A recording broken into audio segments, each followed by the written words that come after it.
Hello friends, thank you for joining me here at Non-Toxic Home. As always, I'm coming at you from our Non-Toxic Home. I'm glad you're here. Thanks for being here. Today's video is very difficult for me. This is a very hard topic for me to discuss, but I need to share it. You need to know what can happen to you if you don't take your health in your own hands now. Before I get started, please like, subscribe, and share. Be sure to sign up for our weekly newsletter on our website. Also, the FDA wants me to tell you that this is not medical advice or medical information. Always consult your doctor. This is not intended to diagnose, treat, cure, prevent, mitigate, or otherwise address any symptom or diagnosis under the sun. No one else knows how sick I truly was except for my husband. There's not one person living or who has passed who knows. Only my husband knows. I didn't talk about it with my best friend. I was very isolated.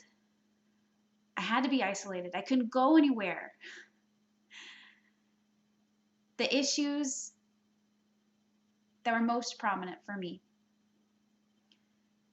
that were scariest for me, of course, anaphylaxis.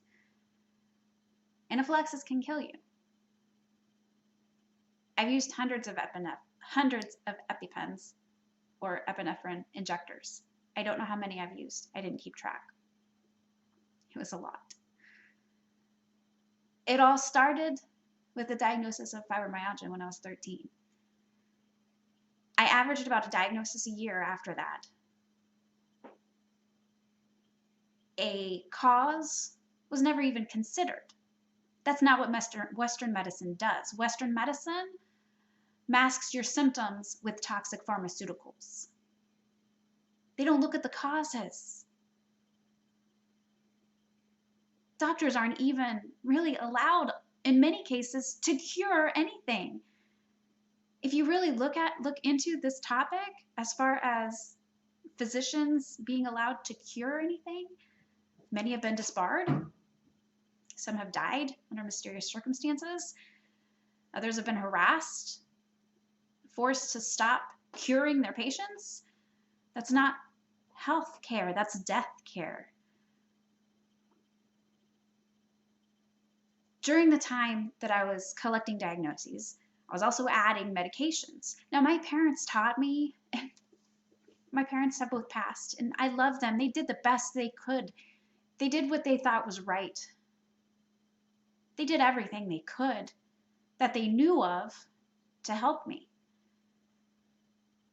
They listened to the experts. And friends, if you've been listening or paying attention to our posts on Non-Toxic Home ever, if you have any idea at all about my story is a clear example of just how dangerous it is to trust the experts. You have to do your own research on everything. That means you don't trust me for everything. If I say this works for me, then this works for me, for my body. It could kill you. You can perhaps eat a banana safely. Bananas are great sources of potassium. They have other benefits. I miss eating bananas. I'm airborne anaphylactic to bananas. A banana in the room could kill me. Everybody is different. This is why one-size-fits-all medicine won't work. If you go to a doctor's office, they'll take your history, your medical history. They'll ask you what allergies you have. So medical mandates, I am adamantly opposed to them, and I always will be. Even so, your doctor is set up to fail, friends. The system is set up to fail you. It's not intended to heal you or cure you or address the root causes. You have to take your health in your own hands. During the time I was collecting diagnoses, I was also adding medications. At one point, actually at 3 points in my life, I was on over 25 separate medications at one time because the side effects would add additional diagnoses. And then, of course, I go to the doctor for the side effect, and rather than addressing the pharmaceutical that was causing the side effect, oh, it's okay, sweetheart. My kitty's here. Instead of addressing the pharmaceutical that was causing the side effect, another pharmaceutical would be added. And I didn't question it, friends. Why didn't I question it? Why didn't I consider the fact that we're being poisoned on all fronts? It's because I didn't know any better. I trusted the experts. Please heed my warning cry. Heed my story. Listen to my story. Listen to how sick I got. Mast Cell Activation Syndrome, Multiple Chemical Sensitivities, EHS, which is Electromagnetic Hypersensitivity Syndrome. What am I forgetting? Latex allergy. Of course, the latex allergy. It all kicked off as an adult with the latex allergy. In 2012, I was on over 25 medications a day. I was a zombie. I was miserable. All I did was work online because I was so sick all the time. I couldn't handle working outside the home. All I did was work online and sleep. A few holidays a year, we'd go visit my family. That's it. And sometimes I'd sleep through those holidays as well at my mom's house. It was not living, friends, at all. I took medicine to sleep. I took medicine to go to the bathroom. I took medicine so I didn't go to the bathroom too much. I took medicine to stay awake. I took medicine so that I could eat. I took allergy medicine. I mean, the list of my medications just went on and on and on and on and on because I listened to the experts, because I didn't take my health into my own hands, because I didn't do my research. In 2012, I had already been diagnosed with a, quote, no big deal latex allergy. That latex allergy flipped from type 4, which is skin irritation, to type 1, which is airborne anaphylactic. I didn't even know it was possible. I had been told it was no big deal. I had this in my medical records, okay? This is important information. I had been told very clearly that anytime I went to a new doctor, I had to tell them that I had a latex allergy. That's very good advice.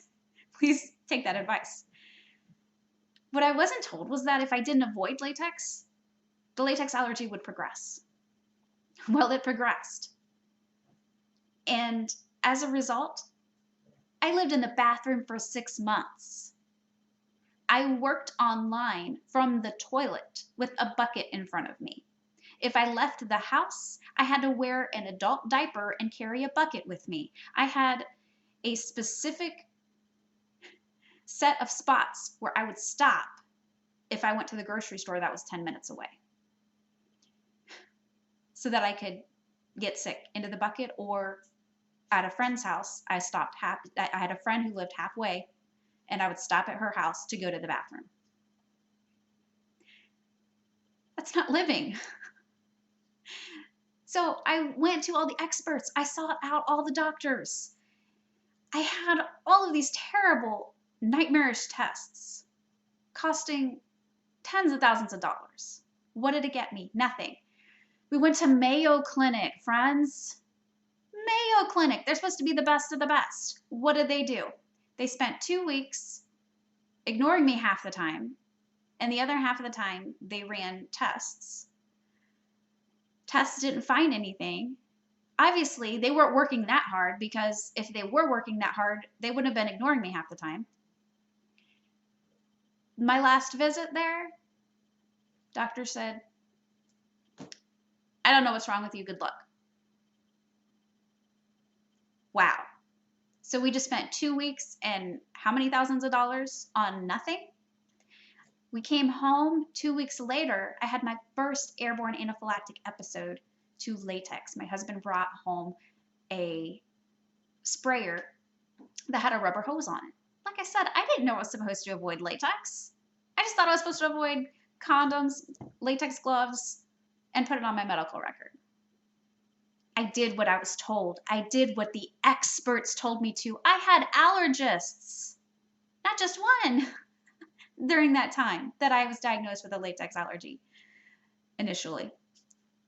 Since then, I've seen scores of allergists and fired all of them. I am currently without an allergist because I fired all of them because they're all idiots. All the ones I've seen. There's one that was wonderful, and he suddenly has decided that EMFs can't trigger mast cell activation syndrome, even though I handed him peer-reviewed studies that demonstrated otherwise. He's been bought by industry. Everybody has to answer to their boss. Everybody has to answer to the companies and corporations that give them their paycheck, or else. After I came home and went into anaphylaxis that first time, it was really scary, friends. My throat was almost closed on me. We were able to take care of it. Obviously, I'm still alive. I realized what it was, anaphylaxis. I said, what the heck? It was just, the only new thing in the house, in the living room was this rubber hose. So of course my husband immediately, got it out of the room. Once we realized later what it was that had triggered it. And I got online. I found a latex allergy group on Facebook, which was a lifeline for me for many years. And I was an admin on there as well. Some very knowledgeable people in that group that literally saved my life. There's also, I don't know if it's still around or not, a Yahoo list, email list. I don't even know if people do that anymore, but if so, it's out there. That's an option as well.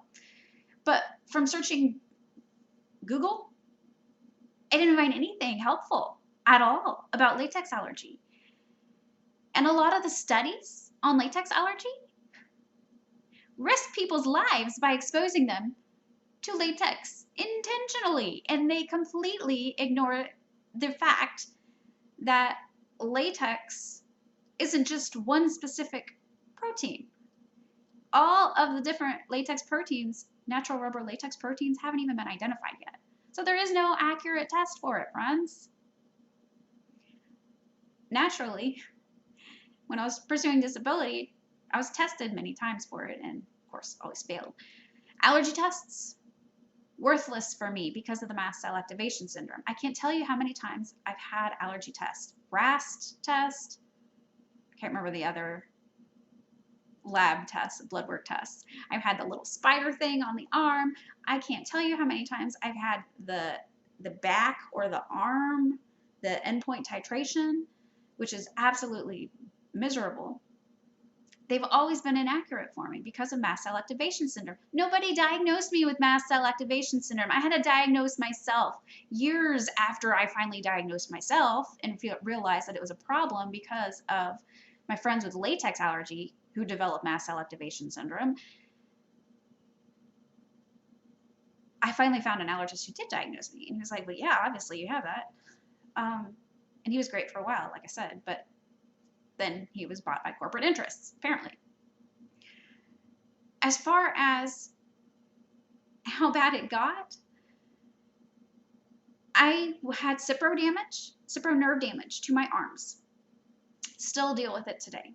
So I have neuropathy sometimes where I completely lose feeling in my hands and my arms. And so there were time periods where I would try to eat. I just wanted to eat. And so I'd pick up a plate and I would feel it when I picked it up, and then my hand would just go. And so everything that I picked up, I would pick up with two hands. And that sometimes still drop and break dishes. I broke so many dishes over the years because of that. That's just one side effect of the medications. Once I had that airborne anaphylactic episode, everything just fell apart. My body just fell apart. I ended up sensitive to every single soap I could find. My husband shaved off my hair. I have a video on that. Latex allergy warning, I believe it's entitled. I'll link to that as well. And I lost all personal care products. Couldn't wear makeup anymore. I don't want to wear makeup anymore. So I got a video for that as well.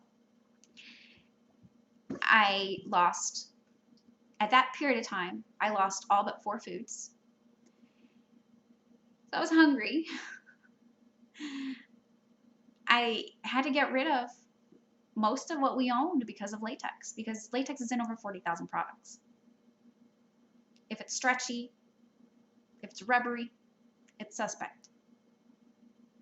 That's the fact of the matter when it comes to latex. When I finally realized that the experts had failed me, I started looking into the alternatives because I was reacting to the medications that were supposed to be healing me. Obviously not curing, because doctors don't cure, they're not allowed to. Over the years, I got off of the medications, but right now I don't take any pharmaceuticals at all. I still have some EpiPens, but I take natural alternatives now for anaphylaxis. I've only used one EpiPen since we moved into our healthy home. It's been 2.5 years now. Kitty, you're fine, sweetheart. I know.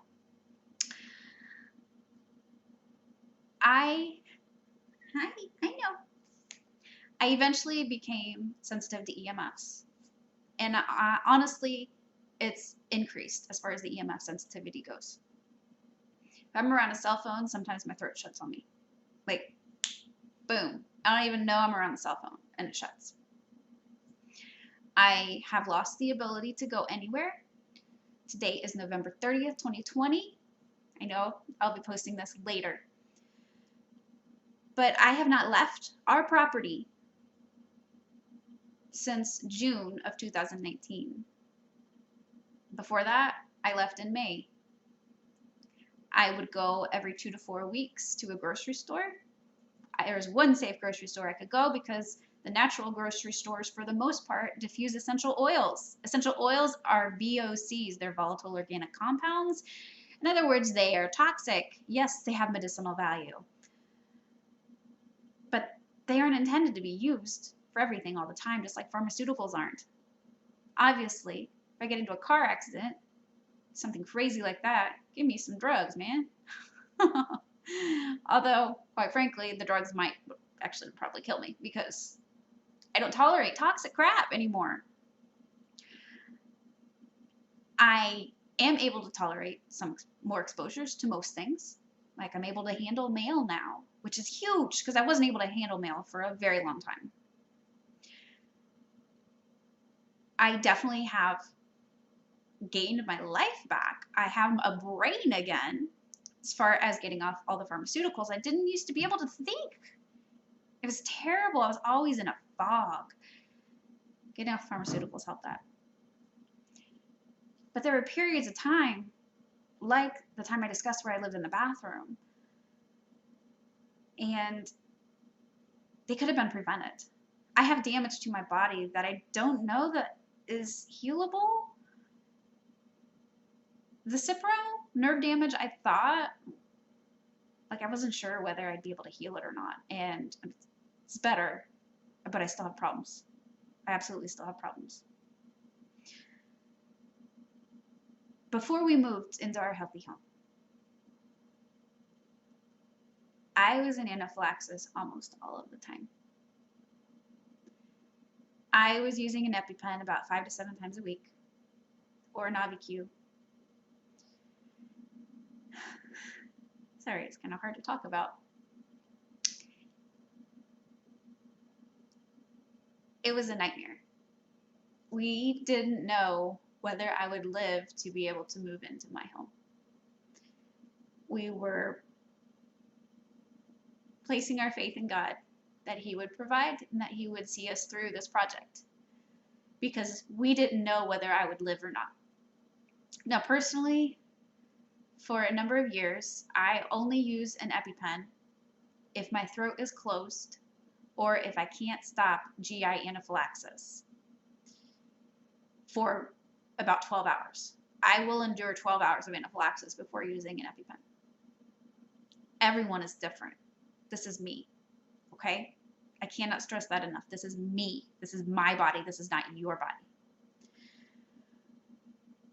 I should have been epiing probably about every hour based on my symptoms because I was in scientific medical anaphylaxis almost all of the time. It was scary. But we had faith. We knew we were listening to God. We knew we were doing what God wanted us to do. We knew that this healthy home, we were given the resources to save my life for a reason. And now we believe that it's so that we can help others. The bathing part of it, I couldn't bathe myself because of my arms. I stunk, friends. My husband had to bathe me. He had to wash my hair, and he had to bathe me. It was only about once a week. If I bathed myself, then I wouldn't be able to eat that day, typically. My energy went towards food, towards preparing a meal for myself every day. Oftentimes my husband would come home from work and he would ask me, did I eat that day? And I would be like, no, I got out of bed to go to the bathroom and that's it. And then he'd have to rustle up something for me to eat. Without him, I would have starved to death. Probably. I don't know. I had some fat on me then, but more than now. I was dehydrated because water triggered me. I would end up with hives and an anaphylaxis from taking a shower or bath from bathing. Sorry, this is really hard. Just remembering this period of time. My water, I had to filter it 7 times, and then it still would trigger me. So, like I said, I was dehydrated because I couldn't drink as much water as I needed to. My lips are chapped today. I'm not dehydrated, but it's been cold outside. It's been windy. I've been taking care of chickens. Not today, though, because it's snowing outside. But I tried everything. I tried all known pharmaceutical interventions, including those that are not actually legal in the United States, but are available for therapeutic purposes. I can't remember. Ketotifen. Like ketotifen is not FDA approved, but you can get it from Canada with a doctor's note for therapeutic benefit. Or maybe it's compassionate benefit. I don't remember the phrase. You can also get it compounded from a compounding pharmacy sometimes. Ketotifen just made me worse. Everything pharmaceutical wise just made me worse. One of the reasons why I didn't epi when I should have is because epinephrine auto-injectors have stabilizers in them that are chemically toxic. They're chemicals, so they're toxic. As far as whether epinephrine itself, compounded from a pharmacy in a syringe, would have been tolerable for me, I don't know. I couldn't try that option because when I have anaphylaxis, oftentimes I shake. So if you're shaking like this, or sometimes like this, it's one of my symptoms, it's hard enough to use an EpiPen injector, let alone a syringe. So that wasn't an option for me. I wish it would have been, but it wasn't. It's still not because of that. I was taking over 20 Benadryl a day, over 20 ranitidine a day in order to keep my throat open. Please don't do that unless you have to. I was also taking over 8 Zyrtec a day. Again, keep my throat open. Zyrtec was actually the last pharmaceutical that I got off of. It was very difficult for me to get off of Zyrtec. No, wait. Is it Zyrtec? Yeah, Zyrtec. I'm going to think about that for a minute. I tried living outside in the tent because I react to toxic construction materials. And of course, when you rent, you have the remnants of what the people before you used as far as their personal care products, their cleaning products, any pesticides they used. All of that is still left. It's absorbed into the building. It's like third-hand smoke, basically. And that's very hard for me to deal with physically. I was on toxic overload. I was so toxic. I had used mainstream products for many years because I didn't know any better. I didn't think to research. Part of my problem that I've had health-wise is because I used toxic products. And what kicked off fibromyalgia when I was 13 was my parents putting in new carpet. The new carpet, of course, is phenomenally toxic. And I spent a lot of time in close approximation to the carpet because I was a reader, an avid reader. I spent so much time on the floor reading right by the carpet fumes. Like I said, I tried living in a tent. We rented so many times, so many different places. Couldn't find a place that was safe enough for me. The last place was the best we can do. It was in the middle of a 50-acre woods. It was basically a fake log cabin. Ended up having some mold issues, but there was a Four Seasons room that I lived in most of the time. We live in southern Indiana, friends. It gets cold here in the winter. It's cold right now outside. And during the summer, I lived outside most of the time. Tried living in a tent, but I can't thermoregulate properly. So I went in anaphylaxis from the temperature changes while living in the tent. And I didn't try that for very long because it's kind of pointless, because it was also miserable because I was cold and hot and cold and hot. And this was, I tried in the summer, I tried in the fall, I tried during a mild time of year. Didn't work for me. Might work for some people. I cooked outside. I would go inside and go to the bathroom. I wasn't able to tolerate the smells of anything cooking at all. So I did all my cooking outside. We did consider moving to a warmer climate, but I'm very easily killed by ERs. Even more so now. And at the time that we found this property, there were 2 safe ERs. Now, as of 2020, no. Just let me go on to glory. No. Sorry, I keep saying I typically don't, but like I said, this is a difficult topic. I didn't eat for 8 months before we moved into our home. I couldn't tolerate food. I was able to tolerate 1 maple syrup and 1 lemon juice, so I drank a lot of that. And it was lemon juice, water, and maple syrup, sometimes a tiny little bit of cayenne pepper. That is the Master Cleanse drink, and that is what I lived on for 8 months. It was like from October to May 25th, 2016. No, not 2016, 2018. May 25th, 2018 is when we moved in. I tried juicing. I tried organic baby food. Oh, I tried safe chemical-free produce. I knew that produce was as chemically clean as possible. No, couldn't tolerate it. I tolerated it for a while. But eventually I lost all foods, like I said, except for that lemon juice and maple syrup. That was it. I cried a lot. It was hard. It was very hard. I wasn't afraid to die because I knew what would happen after I died. I didn't understand why I was going through it. And I've been through a lot medically. I'm only 38 years old. I've been through a lot medically. I've always known that there's a reason.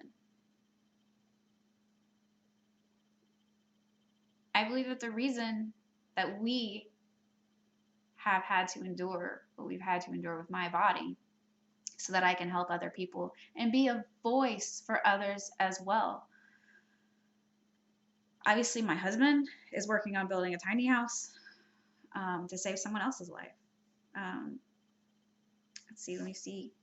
Oh, I wasn't afraid to die, but I was afraid to leave my husband behind because I knew how devastated he would be. That was what scared me about dying, was leaving my husband behind, because I knew how lost he would be. At that time, he was working for other people outside the home. Now he's working for himself. And so he's around here a lot more. And so, he's able to learn how I do dishes and how to make his oat cakes, which probably not going to be eaten so much more because I think he's got some symptoms of some other issues that we're going to address with diet. But even though I was that sick, I still got up, got out of bed as much as I could, and I finished the wood for our kitchen shelves, kitchen cabinets, sanded, stained, and it was a water-based stain, so there's a lot of sanding. Sanded, stained, finished with polyuracil. I do not recommend polyuracil. It gives me migraines. It made me sick to use it, but I needed to use something. I prayed a lot. I knew that there was a reason. I knew that God would give me through it if it was his will. Obviously, it was his will. My husband had the same thoughts, wondering whether I would live to move into our healthy home. We didn't talk about it until months after we were here. We were prepared for me to have a Herxheimer reaction when we moved in, as far as getting clean of mold and all the chemicals that are just everywhere these days. And I didn't. Praise God, right? I hope this offers a bit of a warning to you to how bad it can get when it comes to mast cell activation syndrome, chemical sensitivities, environmental illness, latex allergy, food allergies. Although, quite frankly, a number of foods that I thought were allergies were not actually allergies for me. Rather, they were sensitivities, because I'm able to eat a lot of foods now. Less here in 2020 because everybody's wearing latex gloves, latex masks, and spraying sanitizer everywhere. And you know what's toxic? Sanitizer. The cleaning chemicals that are being used are terribly toxic. So food is actually getting hard again for me to find, but God will always provide. If I have to, I will eat grass. I have a post in which I discuss the true facts about the zombie apocalypse. I think I wrote it in like early April of 2020. You can always skip through that if you don't want to read that on that post, as it has a number of creative ideas for food, like grass and weeds like dock. Dock today, we have it growing out over our septic area. It was wild here. That's my primary medication, is dock.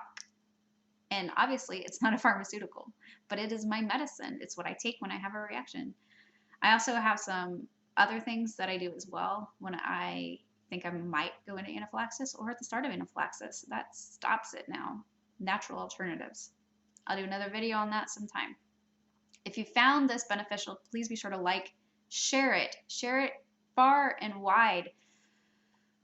People with environmental illness need to know how bad it can really get, but also that there is hope. It can get better. Now, a lot of my issues did get better before moving into the healthy home. Getting off of a number of the pharmaceuticals is what I did from like 2013 to 2018 or 19 was the last time I took pharmaceutical. It's well worth taking hold of your health because no one cares about your health like you do. Thanks so much for being here, friends. Have a most beautiful and blessed day.